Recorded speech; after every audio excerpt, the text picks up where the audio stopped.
Olá, queridos, a paz do Senhor Jesus a todos os varões da CEL, Sociedade Evangelizadora de Homens. Sejam todos bem-vindos a mais um vídeo que nós colocamos aí à disposição dos irmãos de forma temporária, agora na nossa união de treinamento.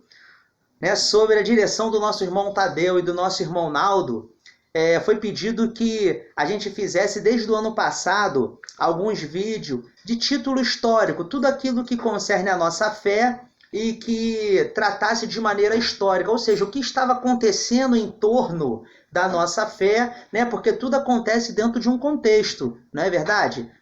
Então, precisamos entender um pouquinho de cada coisa aí no que aconteceu, que isso ajuda a gente, de alguma maneira, a abrir a nossa visão para as várias coisas que estavam acontecendo. Se você participou no ano passado, vai lembrar de algumas coisas que nós falaremos aqui. E se você não participou por algum impedimento, talvez aí aguce a vontade de participar conosco, lembrando nossa união de treinamento, domingo sempre, 18 horas. Estou aqui de maneira informal, estou com papel na mão, não é uma pregação, é mais uma conversa que nós vamos ter. Então vamos junto, vamos caminhar um pouquinho aí no caminho da história para a gente poder entender sobre aquilo que nós falamos ao longo do ano passado e o que nós começamos a tratar nesse ano. Então lembrando aí, lá no início nós falamos sobre o canon do Antigo Testamento. Eu sempre gosto de revisar um pouco, porque é importante que a gente pegue um gancho nas coisas que nós vamos falando. Então a primeira coisa que nós falamos foi sobre o canon do Antigo Testamento, o que significava ou o que significa o canon, de que maneira ele foi formado, em qual contexto ele foi formado. Depois falamos também ali da formação da Septuaginta, os irmãos vão lembrar disso. A Septuaginta, que nada mais é do que a tradução do Antigo Testamento em hebraico para o grego. Ali quando Alexandre o Grande ele morreu, ele não tinha herdeiros. Então o império de Alexandre o Grande, que já era o maior do mundo na época, foi dividido entre os seus generais. A parte do Egito, ela ficou com o chamado general Ptolomeu. E Ptolomeu tinha no Egito a principal, talvez a maior biblioteca, ou a biblioteca mais importante da época, que chamava-se a Biblioteca de Alexandria. E um dos seus organizadores, Demétrio, na biblioteca, ele pede para que Ptolomeu tivesse ali na Biblioteca de Alexandria a versão grega da Bíblia hebraica. Então foi formado aí a Septuaginta, e falamos muito sobre isso, dos 72 sábios que tiveram todo aquele cuidado, tudo mais, falamos bem sobre isso. Depois nós demos aí continuidade a isso e falamos do período da patrística. O que vem a ser esse período aí da patrística? Bem, se nós formos falar em termos de data, nós podemos dizer assim: Jesus viveu na Terra do ano 1 ao ano 33. O período apostólico, ele segue do ano 33 ao ano 100. Aí nós entramos no período da patrística, que compreende do ano 100 ao ano 500. Ano 470 e pouco ali, mas vamos colocar 500 para a gente arredondar. Na história, nada acontece de uma hora para outra, ou de repente uma página vira. As coisas elas vão acontecendo e as mudanças vão sendo gradual. Por isso que quando falamos de data, é importante dizer que as datas, embora nós tenhamos conhecimento delas, elas são mais para a gente poder ter uma referência do que aconteceu e em qual momento da história aconteceu, tá certo? Então tivemos ali o período da patrística, e nesse período da patrística foi o momento em que houve a formação do canon do Novo Testamento. Aí nós falamos também disso, do canon do Novo Testamento. Repare que falamos do canon do Antigo Testamento, falamos da Septuaginta, que é a tradução do Antigo Testamento do hebraico para o grego,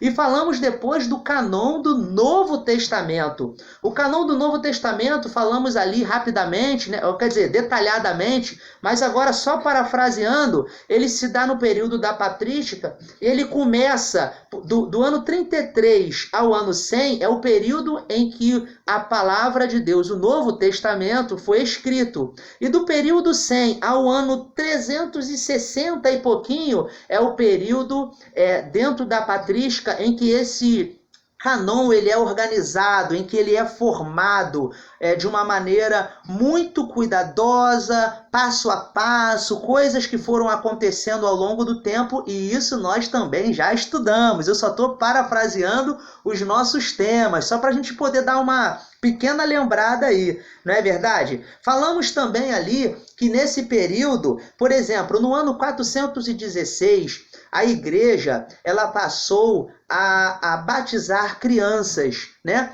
E isso aconteceu que muitos grupos não aceitaram isso. Então o que houve? Alguns grupos eles começaram a já sair da igreja naquele momento, a formar novos grupos de entendimento sobre aquilo que eles acreditavam que não estava correto sendo feito na igreja. Então, por exemplo, nesse momento em que começou-se a batizar crianças, no ano 416, formou-se grupos. Um deles vai ser futuramente os chamados anabatistas. O que são os anabatistas? São aquele grupo que batizavam novamente. Eles pegavam um adulto, né, apresentavam a ele o evangelho, ele entendia o evangelho, confessava Jesus como Senhor e Salvador de sua vida e ele era batizado. Por que ele era então chamado de anabatista ou aqueles que rebatizam? Porque muito provavelmente essas pessoas que estavam passando por um batismo agora de confissão,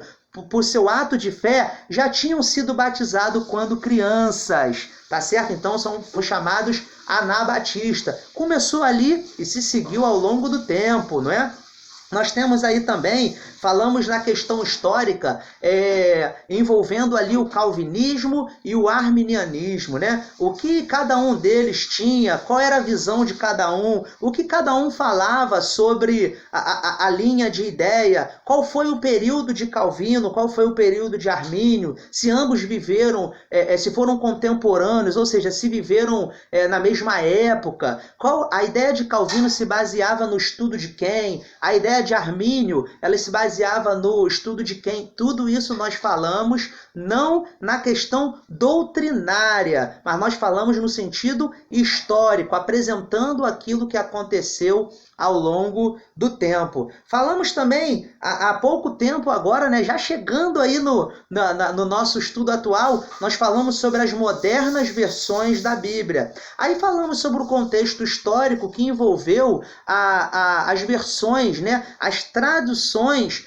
que a Bíblia veio tendo ao longo da história. Então falamos sobre as versões iniciais, não é? Falamos ali muito sobre a King James, né? Que é a versão, tradução do rei Tiago, né? E falamos também da Almeida, né? A Almeida e as suas revisões, né? Temos aí como principal a Almeida corrigida e fiel, né? E temos outras, mas falamos bastante sobre isso daí, todo o seu desdobramento, tá certo? Então, nisso daí, querido, se você de alguma maneira lembra disso, parabéns, estamos juntos, estamos aprendendo junto. Se de alguma maneira você não participou dessas aulas e quer conversar com a gente sobre o assunto, sempre estaremos abertos a poder conversar com os irmãos. Tá certo? Hoje nós vamos falar um pouco sobre um período da história que ele é relativamente grande, mas ao mesmo tempo curto.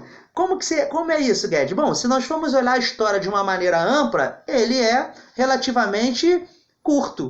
Mas se formos olhar em termos do que aconteceu nesse período, ele é um período longo, que é chamado a Idade Média. Tá? Então hoje nós vamos falar um pouquinho aí sobre a Idade Média. A Idade Média, ela também é chamada da Era Medieval, ou por alguns a Idade das Trevas, né? Então nós vamos falar um pouquinho sobre isso. Quando nós falamos aí sobre a Idade Média, é necessário a gente entender alguns aspectos, tá? Quando foi que começou? Quando que terminou? Então vamos lá, vamos junto?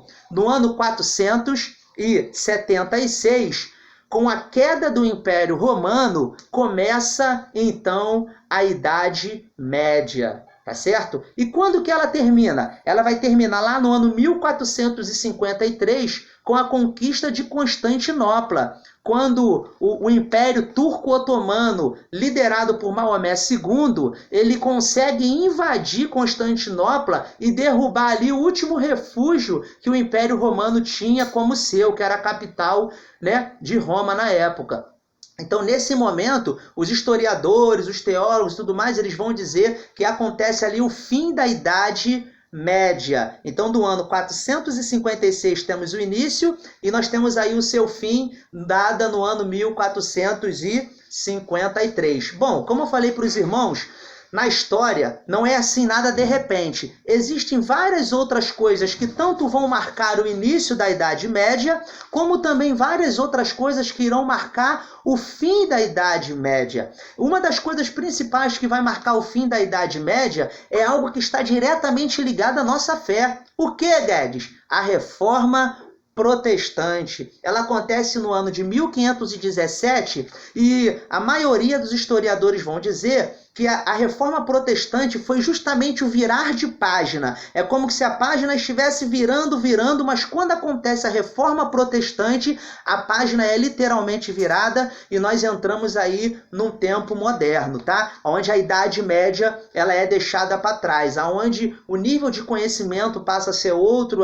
o nível de entendimento passa a ser outro, as pessoas começam a ter acesso à Bíblia, então uma série de coisas vão mudar, tá certo? Agora vamos olhar para a Idade Média e vamos ver quais são as principais coisas que tinham ali, porque se a gente for olhar esse período, a gente vai ver que ele tem muitas faces e muitos personagens. Tá certo? Muitos. E não daria tempo da gente aqui, talvez em 20 minutos, que é o tempo que nos cabe, a gente falar sobre tudo, né? Uma história de quase 1000 anos, então não teria nem possibilidade alguma. Mas nós vamos falar sobre algumas coisas. Se a gente olhar a economia da Idade Média, o que vem em nossa mente é o feudalismo, tá certo? O sistema feudal, ele tomava muito conta da questão da economia. As incursões vikings também, por quê? Porque a expansão marítima ela vai marcar a Idade Média, mas mais a partir do ano 1500. Mas bem antes disso, nós já tínhamos ali os vikings, que eles faziam várias incursões pelo mundo com os seus barcos, com as suas embarcações, e eles iam lá e tomavam novos povos. Então a expansão marítima ela vem acontecer de uma maneira mais digamos assim, cuidadosa a partir do ano 1500, né? Ali justamente no final da Idade Média, dando início à Idade Moderna, mas bem antes disso, os vikings eles já faziam várias incursões, né, em outros povos, tomavam cidades, faziam guerras. Então tudo isso daí aconteceu também na Idade Média. Também foi na Idade Média que nós tivemos o início, né, ou a formação do islamismo. Pois é, Maomé, quem idealizou, né, o islamismo, foi no período da Idade Média, em que ele tem a formação do Islã, tá certo? Também foi aí na Idade Média. Nós temos também na Idade Média as chamadas cruzadas. Por quê? Porque precisamos lembrar que o Império Romano, justamente a queda do Império Romano marca o início da Idade Média. Mas os romanos, eles não ficaram felizes com isso não, e eles faziam várias incursões de guerras e tudo mais para poder reaver os seus territórios. Então deu-se início aí ao período das cruzadas. Então nós temos aquelas guerras medievais e tudo mais, com cavalos e espadas, né? Tudo isso aconteceu na Idade Média, né? Como falei para os irmãos, a expansão marítima, de uma maneira mais formal, ela vem acontecer a partir do ano 1490 e tudo mais, mas ela já vinha acontecendo antes. Tudo bem, Guedes, falamos aí várias coisas sobre a Idade Média, ou algumas coisas, né? Para a gente poder entrar na Idade Média, mas no que tange a nossa fé, que é o importante aí para o nosso estudo. Bom, vamos lá então? Quando nós falamos a entrada da Idade Média, como eu falei para os irmãos, nós estávamos falando ali de uma época de do ano 476. Olha aí, podemos dizer que estava terminando a Era patrística, que ela se dá início, né, ao ano 100 e vai até o ano quase 500. Então, no ano 476, nós temos aí o final do período patrístico, né? E temos aí com isso uma coisa muito importante acontecendo. A partir de 476, o que vem acontecendo? Bom, a gente precisa primeiro dar uma olhada. Como eu falei, vamos pegar ganchos, né? Aí no tempo. Bom, a partir do ano 503, o que começou a acontecer? A igreja, nessa época, vamos dar uma olhadinha para trás, antes ali, no tempo da patrística. No ano 320, pouquinho, a igreja ela passa a ser institucionalizada. Lembram disso? Por quê? Porque o imperador Constantino ele se converte, né? E ele tem uma vitória numa guerra.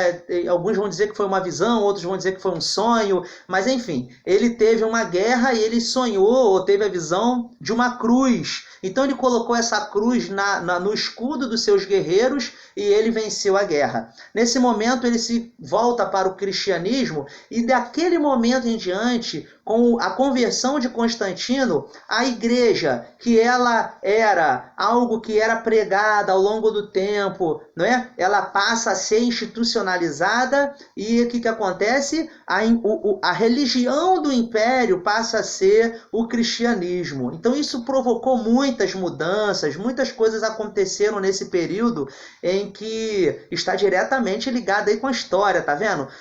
Né? Essa institucionalização da igreja e tudo mais, tá? Então, quando nós olhamos ali, nesse período aí, quando a gente entra na Idade Média, a gente olha a primeira coisa ali que acontece na igreja, a igreja já estava caminhando por um caminho, digamos, difícil, tá? A partir do ano 500 ali, a igreja, depois dessa época patrística, nós temos chamado também a patrística monástica, né?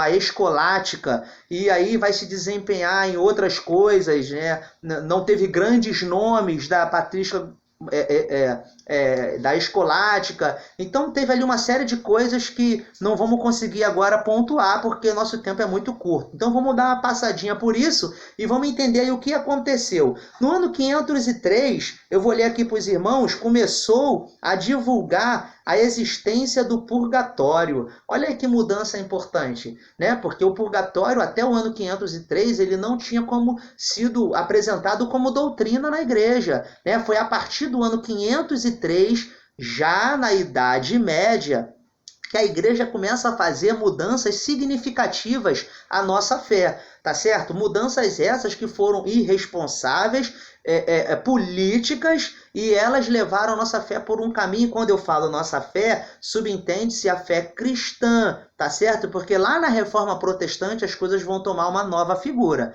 tá certo? Então vamos lá, mas nessa época ainda não tinha reforma, tá bom? Todos éramos aqui cristão e ponto, tá bom? Então vamos lá. Então no ano 787, o que vai acontecer? Começaram a fazer o culto às imagens. Olha aí que coisa importante a gente saber. Não foi de repente, não foi na época da patrística, não. Foi no ano aí, né, 787, em que começou-se a colocar a questão das imagens nas igrejas. No ano 830, tudo isso dentro da era medieval, dentro da Idade Média, tá? A igreja, que ainda não era chamada católica, né? Mas vamos colocar assim para a gente poder entender o que nós estamos falando. A igreja católica, ela passa a usar o ramos e as águas benta, né? Então você vê aquela figura do padre passando com o ramo, jogando água benta nos soldados e tudo mais. Lembram disso? Pois é, foi aí no ano 830. No ano 869, devido às alterações iniciadas, né, desde lá de 304, como nós falamos, a igreja ela deixou de ser legítima e dividiu o cristianismo. Na visão de um grupo, a igreja começou a tomar um caminho diferente e nesse momento esse grupo resolve sair da igreja. Olha que nós estamos ainda bem longe da questão da reforma protestante, mas nós tivemos ali o quê? Justamente o início da chamada igreja ortodoxa. A igreja ortodoxa, ela sai da igreja católica, ainda continuando a ser católicos, mas dizendo serem católicos ortodoxos, mais tradicionais, que olhariam para o passado e tudo mais, tá certo? Mas ainda não estamos falando de reforma protestante, isso só vai acontecer lá na frente, tá? No ano 933, foi instituir a canonização dos santos, né? Então hoje, por exemplo, quando nós olhamos a fé católica, nós vemos aí santo, né? O santo isso, santo aquilo outro, tal. Aí tem a questão de como que a pessoa vai ser santo, aí tem que ter a questão do milagre, dos testemunhos e tudo mais, não é isso? Pois é, isso foi acontecer lá no ano 933. Nesse período é que começou a questão de se intitularem, né, e canonizarem os santos da Igreja Católica. No ano 1184, olha aí um problema sério aí, né? Iniciou-se a Inquisição, né? Uma igreja que lá no passado era perseguida, nessa época já perseguia totalmente, né? A Inquisição, ela começa e ela dá ali um ar perigoso demais, porque a igreja começou a queimar pessoas, as pessoas eram tidas como hereges e eram queimadas e tudo mais, a fé ela era imposta, então a igreja começou a praticar a Inquisição. Tá? No ano 1190, instituiu-se a venda de indulgência, ou seja, pagar pelo pecado, é a chamada venda da salvação. Lembram disso? Meu Deus, né? Um fato triste aí da história cristã, que nesse período, lembrando aí o ano 1190, né, começou-se a vender pedacinho no céu, como se isso fosse algo possível, né, e praticável. Mas isso está lá na história, isso começou a acontecer. No ano 1200, a hóstia passou a substituir a ceia, né? Porque a ceia, como hoje nós fazemos, também era praticada no passado. Mas no ano 1200, a hóstia ela começou a substituir a ceia. E no ano 1215, foi decretada a transubstanciação. Vamos entender. A transubstanciação católica vai dizer que no ato, né, da ceia, podemos dizer assim, o vinho e o pão, eles deixam de ser vinho e deixam de ser pão e passam a ser literalmente o corpo e o sangue de Cristo. Nós, já protestantes e tudo mais, não cremos dessa forma. Nós cremos que aquilo é um ato simbólico, aquilo simboliza. O pão é o pão, o suco de uva é o suco de uva que representa o sangue de Cristo, tá certo? Mas a transubstanciação, palavra difícil, né? Veio acontecer aí no ano 1215, tá certo? No ano 1517, nós já temos aí agora a reforma protestante. E a reforma protestante veio justamente para poder virar a página da Idade Média. Muita coisa aconteceu antes da reforma protestante. A reforma protestante ela não se deu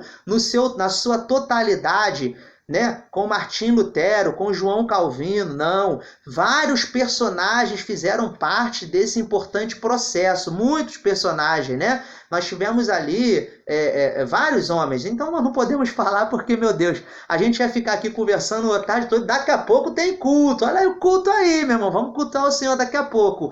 Mas é importante dizer que no ano 1517 nós temos a Reforma Protestante e a Reforma vem justamente para virar a página na questão aí da Idade Média. Nós então interrompemos com a Idade Média e passamos a entrar numa nova era, tá certo? Então, fique na paz do Senhor, espero que você tenha gostado desse estudo. Nós vamos dar continuidade aí aos vários assuntos, fique conosco. Participe das nossas reuniões de treinamento, é sempre uma bênção. Jesus te ama, tamo junto. Vamos lá!